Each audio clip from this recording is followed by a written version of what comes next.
সজলদা, হরে কৃষ্ণ। বলছি এখন তো হকার উচ্ছেদ হচ্ছে সরকার থেকে, তো আপনার দোকানে কি কোনো প্রভাব পড়েছে? না, আমার দোকানে কোনো প্রভাব পড়েনি। দেখেন, আমাদের ভ্যানগাড়ির উপরে দোকান, আমরা আসি 2 ঘন্টা 2.5 ঘন্টা 3 ঘন্টা থাকি, দোকানদারি করি, আবার গুড়ি গাড়ি নিয়ে চলে যাই। তা আমাকে যদি বলে এখনই সরে যেতে হবে, সেই প্রশাসন থেকে বলুক বা কোনো ইউনিয়ন থেকে বলুক বা কোনো হোটেল বা দোকানদারদের গ্রুপ থেকে বলুক, অ্যাকচুয়ালি চলে যেতে হবে বলতে লাগে, কিন্তু আমার তো চলেই যায়, হয়তো জাস্ট আসি 2-2.5 ঘন্টা 3 ঘন্টার জন্য। মানে মোটর ভ্যানের গাড়ি এটা, তাই তো? হ্যাঁ, আমার কোনো প্রভাব পড়বে না, আর আমার করতে চাই না। আমাকে যদি বলে যে প্রভু দোকান তুলে নেন, এখনই বললে এখনই তুলে নেন। আচ্ছা, যাদের নাকি পাকা দোকান আছে তারা কি করবে? তারা কি করবে? তারা সরকারি অনুমোদিত, তাদের তো এখন নোটিশ দিচ্ছে, টাইম দিচ্ছে সরানোর জন্য।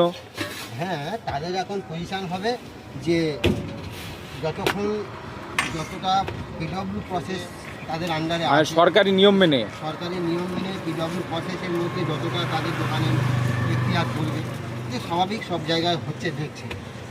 তাহলে আপনার দোকানে কোনো প্রভাব পড়বে না?